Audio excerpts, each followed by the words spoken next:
A man travel from A village to the post office at the rate of 25 km/h and walk back at the rate of 4 km/h. Okay, if the whole journey takes 5 hours 48 minutes, find the distance post office from the village అన్నాడు. Okay right, తెలుగులో కూర్చోన్నమ్మా, simple కదా. ఒక గ్రామం నుండి post ఆఫీస్కి ఎంత కిలోమీటర్తో వెళ్ళాడు అంటే విలేజ్ నుంచి పోస్ట్ ఆఫీస్, విలేజ్ ఎక్కడ ఉంది, పోస్ట్ ఆఫీస్ 25 కిలోమీటర్స్తో వెళ్ళాడంట. వెళ్ళేటప్పుడు 25 kmph వెళ్ళాడు, 25 kmph స్పీడ్తో వెళ్ళాడు. అక్కడ నుండి తిరుగు ప్రయాణంలో ఎంత స్పీడ్తో వచ్చాడమ్మా, రివర్స్లో 4 kmph వచ్చాడు. 4 kmph వచ్చాడు. అయితే ఏమడుగుతున్నాడు, ప్రయాణించాడు. మొత్తం అతనికి ప్రయాణించిన కాలం ఎంత పట్టింది, 5 గంటల 45 నిమిషాలు పట్టింది. 5 గంటల 45 నిమిషాలు అంటే ఎంతమ్మా, time is equal to total time is equal to 5 plus మినిట్స్ని అవర్లో మార్చితే డివైడెడ్ బై 60.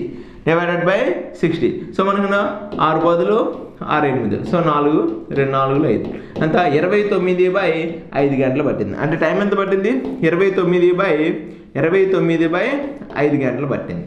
ఓకేనా, అంటే వాడు విలేజ్ నుంచి పోస్ట్ ఆఫీస్కి వెళ్ళి అక్కడి నుంచి రావడానికి 29/5 గంటలు పట్టింది. సో చూడమ్మా, నేను టోటల్ డిస్టెన్స్ ఎంత ఉంది, డి అనే డిస్టెన్స్ ఉంది. ఓకేనా, చూడమ్మా, వెళ్ళేటప్పుడు టైం, విలేజ్ నుంచి పోస్ట్ ఆఫీస్కి వెళ్ళేటప్పుడు టైం ఎంత పట్టింది, వెళ్ళేటప్పుడు టైం ప్లస్ వచ్చేటప్పుడు టైం, మనకు టోటల్ టైం తెలుసు కాబట్టి వెళ్ళేటప్పుడు టైం ఎంత పట్టింది, డిస్టెన్స్ ఎంత డి, స్పీడ్ ఎంత 25 కిలోమీటర్స్, అంటే వెళ్ళేటప్పుడు టైం వచ్చేసింది కదా, ప్లస్ వెళ్ళేటప్పుడు టైము ప్లస్ వచ్చేటప్పుడు టైం ఎంత, డిస్టెన్స్ ఎంత, అదే డిస్టెన్స్ డి అనే కదా, D divided by, so speed ఎంతతో వచ్చాడు, 4 kmph వచ్చాడు, divided by 4 is equal to, so వెళ్ళేటప్పుడు టైము ప్లస్ వచ్చేటప్పుడు time is equal to total distance ఎంత, టోటల్ టైం ఎంత వచ్చింది, 29/5 అవర్స్ వచ్చింది. ఓకేనా, అంటే మనకేంది వెళ్ళేటప్పుడు టైము ప్లస్ వచ్చేటప్పుడు time is equal to 29/5 hours. So calculation చేస్తే cross multiply చేస్తుందమ్మా, 4d plus 5d 29d divided by 25 into 4 is equal to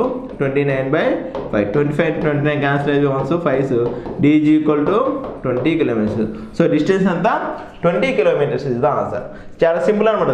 దాన్ని ఒక క్లూ ఇస్తాడు, ఆ క్లూని ఫాలో అయిపోతే మనకి ఆన్సర్ చాలా సింపుల్ అనమాట. వెళ్ళేటప్పుడు టైం ప్లస్ వచ్చేటప్పుడు టైం ఈజ్ ఈక్వల్ టు 29/5.